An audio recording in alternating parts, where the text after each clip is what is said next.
नमस्कार दोस्तों, न्याय की आस चैनल में आपका फिर से स्वागत है। और आज हम एक इम्पोर्टेंट टॉपिक पर वकील साहब से बात करेंगे, जो कि पति पत्नी जब एक भरण पोषण का सूट न्यायालय में लेकर आते हैं, एक दूसरे के खिलाफ सूट फाइल करते हैं, तो उसके अगेंस्ट में अपनी इनकम को प्रूफ करने के लिए वो गलत एफिडेविट फाइल करते हैं, जिसके बारे में हम जानकारी देंगे कि गलत एफिडेविट को हम कैसे उसको मतलब उसके अगेंस्ट में कैसे रिलीफ प्राप्त कर सकते हैं कोर्ट से। बताइए वकील साहब, अगर कोई गलत एफिडेविट फाइल करते हैं अपने केस में, तो उसके लिए हम क्या रिलीफ ले सकते हैं? देखिए, पहले तो ऐसा देखने में अक्सर आता था कि पति पत्नी जब कोई भरण पोषण के मुकदमे में पक्षकार होते थे तो दोनों अपनी इनकम को छिपाने की पूरी कोशिश करते थे, अपने एसेट्स को, अपने लायबिलिटीज़ को छिपाने की कोशिश करते हैं, और न्यायालय के पास ऐसा कोई तरीका नहीं हुआ करता था जिससे कि वो ये जान सके कि ये आदमी सही बोल रहा है या गलत बोल रहा है। और दूसरे पक्षकार के पास भी ऐसी कोई सुविधाएं नहीं होती थी कि वो उनके अपनी जिम्मेदारियों को या दूसरे पक्ष की जिम्मेदारियों को, उसकी आय को, उसकी संपत्तियों के बारे में बता सके। जब ये समस्याएं बढ़ने लगी तो माननीय उच्चतम न्यायालय के सामने एक मामला रजनीश बनाम नेहा का गया, और रजनीश बनाम नेहा के मामले में उच्चतम न्यायालय ने पूरे हिंदुस्तान में एक यूनिफॉर्मिटी लाने के लिए एक गाइडलाइंस की, एक जजमेंट पास किया, और ये कहा कि दोनों पक्षकारों को शपथ पत्र देने होंगे। उस शपथ पत्र में अपनी इनकम बतानी होगी, अपनी लायबिलिटीज बतानी होंगी, अपनी संपत्तियां चाहे वो चल हों या अचल हों वो बतानी होंगी, और अगर वो सैलरीड हैं तो सैलरी बतानी होगी, अगर वो सेल्फ बिजनेस करते हैं तो उस बिजनेस के बारे में बताना होगा, कृषि से आय है वो बताना होगा। कहने का मकसद ये है कि माननीय उच्चतम न्यायालय ने ये कहा कि दोनों पक्ष अपनी अपनी आय के विवरण, अपनी संपत्तियों के विवरण दें, जिससे कि न्यायालय को मेंटेनेंस निर्धारित करने में सुविधा हो सके। ठीक बात है कि उसी के आधार पर मेंटेनेंस न्यायालय मतलब निर्धारित करेगा कि किसको कितना मिलना चाहिए, उसकी जीविका का स्रोत किस तरीके का है जी, मतलब लाइफ स्टाइल तय करेगा कि कितना मेंटेनेंस उसको देना चाहिए, मिलना चाहिए। ठीक बात है, ये तो आपने अच्छी जानकारी दी है हमारे दर्शकों को। और ऐसे ही एक जानकार का फ़ोन भी हमारे पास बल्कि आया था दिन में, वो उनकी जो मतलब पुत्र वधू है वो मेंटेनेंस क्लेम कर रही थी, जबकि वो अपनी सरकारी नौकरी पर कार्यरत है। तो ये बताइए कि अगर सरकारी नौकरी में कोई कार्यरत है तो उसको मेंटेनेंस से कैसे बचाव किया जाए? देखिए, जो अदालतें मेंटेनेंस निर्धारित करती हैं वो मैट्रिमोनियल होम में जो सुविधाएं वो पत्नी ले रही थी, जैसा लाइफ स्टाइल जी रही थी, मैट्रिमोनियल होम ध्यान रखना है, उसका पेरेंटल ध्यान नहीं रखना है। शादी होने के बाद पति की जो आर्थिक स्थिति रही, पति के साथ रहते हुए जो उसने सुविधाओं को भोगा, उन सबको ध्यान में रखते हुए मेंटेनेंस निर्धारित किया जाता है। अब सवाल आपका यह है कि यदि कोई पत्नी की इनकम है तो क्या उसे मेंटेनेंस मिलेगा कि नहीं मिलेगा, शायद आप ये पूछना चाह रही हैं। देखिए, यदि कोई पत्नी का सोर्स ऑफ इनकम है, भले वो सरकार की सेवाओं में सेवारत हो, प्राइवेट जॉब करती हो या अन्य प्रकार से उसको आय प्राप्त होती हो, वह भी मेंटेनेंस ले सकती है, उसको भी न्यायालय मेंटेनेंस दे सकता है। जैसा कि मैंने आपसे पहले अभी बताया कि जो सुविधाएं वो ससुराल में पति के साथ रहते हुए भोग रही थी, जिस आर्थिक स्थिति पर ससुराल वाले हैं, तो उनको ध्यान में रखते हुए मेंटेनेंस मिल सकता है। उदाहरण के तौर पर अगर मैं बात करूं, किसी मामले में अगर पति की सैलरी 2 लाख रुपए प्रति माह है और पत्नी की सैलरी 50,000 रुपए प्रति माह है, तो भी पत्नी को न्यायालय पति से उसी प्रोपोर्शन में मेंटेनेंस दिला सकता है। यहां देखना है कि कैसी जिंदगी को जीना है। एक आदमी की जिंदगी 100 रुपए रोज पर भी चलती है, एक आदमी की जिंदगी 50,000 रुपए रोज पर भी चलती है। तो ये दोनों उसकी पति की आर्थिक स्थिति को देखते हुए न्यायालय निर्धारित करता है। तो केवल और केवल ये क्राइटेरिया कि पत्नी कमाती है उसे ना मिले, ये नहीं है। अच्छा, ये नहीं है। ठीक बात है। फिर लाइफ स्टाइल पर डिपेंड करता है कि कैसा वो अपने मैट्रिमोनियल होम में जी रहे थे। और एक बात इसमें और है कि इसीलिए ये शपथ पत्र पे सारी बातें कहने की हुई जिससे कि न्यायालय तय कर सके। अब देखने में आता है, जैसे आपने शुरुआत में कहा कि शपथ पे गलत सूचनाएं लोग दे देते हैं, तो भाई सब लोग ध्यान रखें कि शपथ पे अगर आपने गलत सूचनाएं दे दी हैं और वो सूचनाएं आपकी पकड़ी जाती हैं न्यायालय में, तो आपके खिलाफ क्रिमिनल प्रोसीडिंग इनिशिएट होने के चांसेस 100% हैं, चाहे वो पत्नी हो चाहे वो पति हो। और ऐसे आप अपराध के बारे में दंडित किए जाएंगे जिसमें 7 साल तक आपको पनिशमेंट हो सकता है, और वो मेंटेनेंस भी नहीं मिलेगा। अगर आपने गलत कोई सूचनाएं दे दी हैं और न्यायालय में आप कोई बात को पकड़ा गया और ये पाया गया कि आपने गलत सूचनाएं दी हैं अपनी किसी भी चीज के बारे में, अपने बैंक अकाउंट्स के बारे में, अपनी सैलरी के बारे में, अपने इनकम के बारे में, तो फिर आपके खिलाफ जब क्रिमिनल प्रोसीडिंग इनिशिएट होंगी तो न्यायालय इस बात को भी ध्यान में रखेगा मेंटेनेंस देते हुए कि आप तो झूठ बोलने की आदी हैं या आदी हैं, पति या पत्नी दोनों पर लागू होता है, और फिर वो मेंटेनेंस पर भी आपके फर्क पड़ता है उस चीज का, और क्रिमिनल प्रोसीडिंग होगी।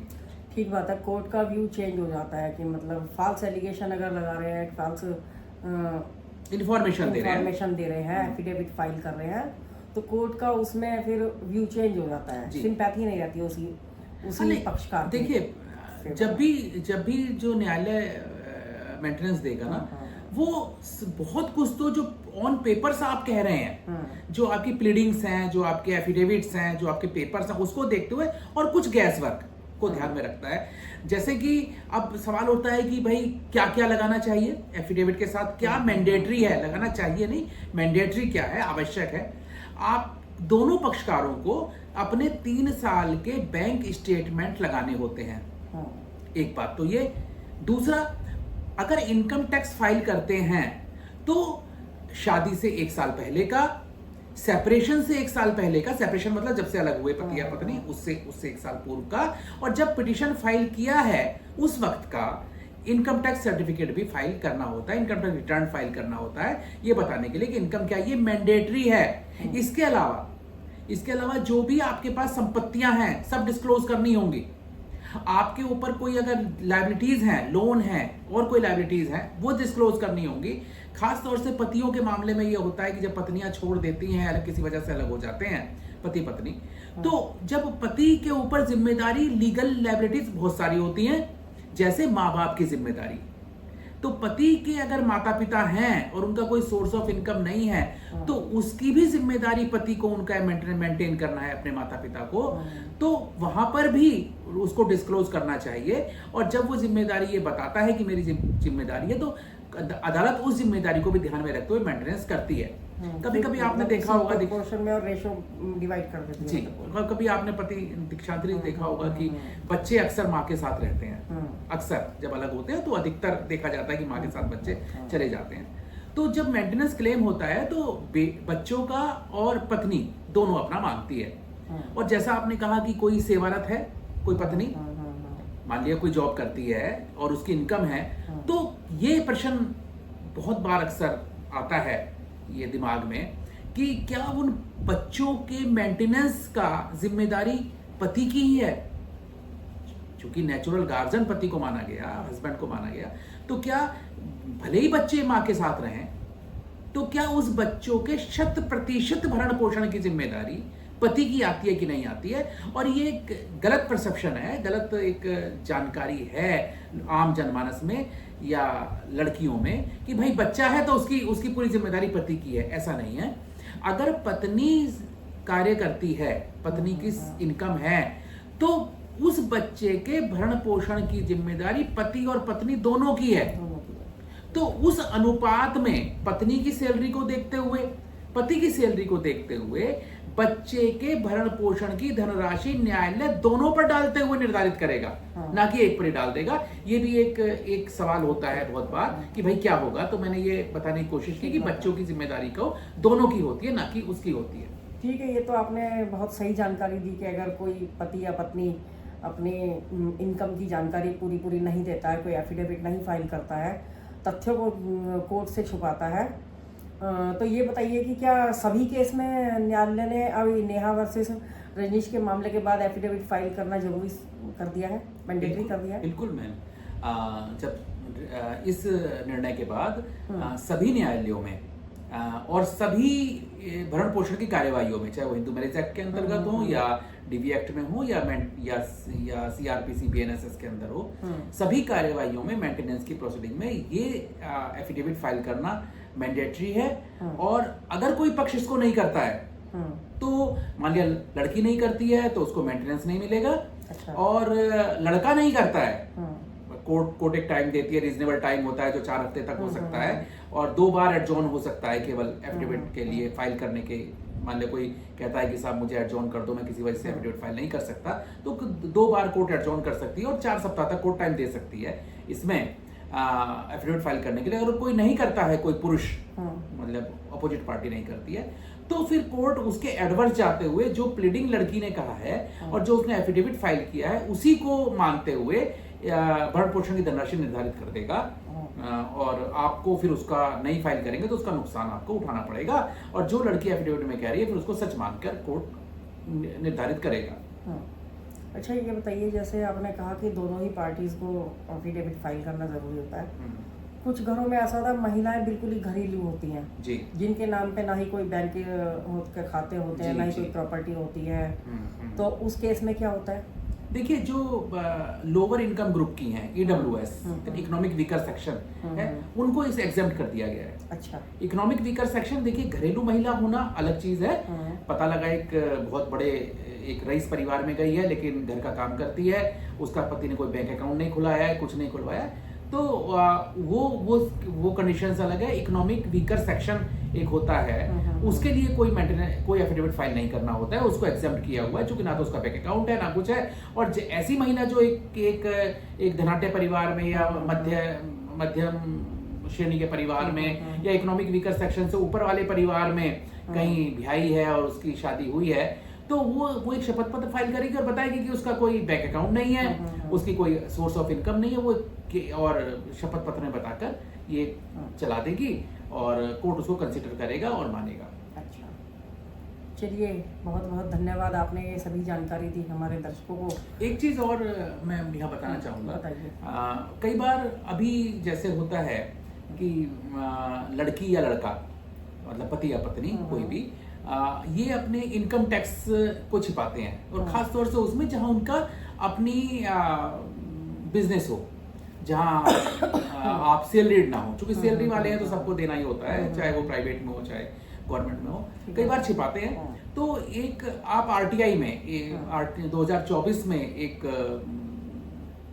जजमेंट आ गया है, और उसमें ये कहा गया कि पति या पत्नी दोनों इनकम टैक्स डिपार्टमेंट से दूसरे पक्षकार का ये साबित करते हुए कि वो दूसरा पति या पत्नी है, ये तो आपको बताना ही पड़ेगा, बताना भी पड़ेगा, और कागज से बताना पड़ेगा पति या पत्नी है, और तो उसके पैन नंबर को देके इनकम टैक्स डिपार्टमेंट से उसकी इनकम टैक्स रिटर्न, उसकी जेनरिक इनकम जो होती है, जो पैदा हो रही है, कहाँ से हो रही है वो, और ये सब आप आरटीआई में भी ले सकते हैं। पहले नहीं हुआ करता था, चूंकि थर्ड पार्टी का एक हो गया कि सब थर्ड पार्टी की इंफॉर्मेशन नहीं देंगे, पर ये एक जजमेंट आ गया है। तो कोई भी पति या पत्नी अगर मान लिया किसका पैन नंबर है तो इनकम टैक्स डिपार्टमेंट में आरटीआई फाइल करें, विद इन 30 डेज आपको इंफॉर्मेशन मिलेगी। और इवन आप ये भी मांग सकते हैं कि इस पैन नंबर से कितने बैंक अकाउंट कनेक्टेड हैं, तो ये आरटीआई से मांग सकते हैं। एक बड़ा अच्छा आया है जिससे कि ये झूठ से बच सकें।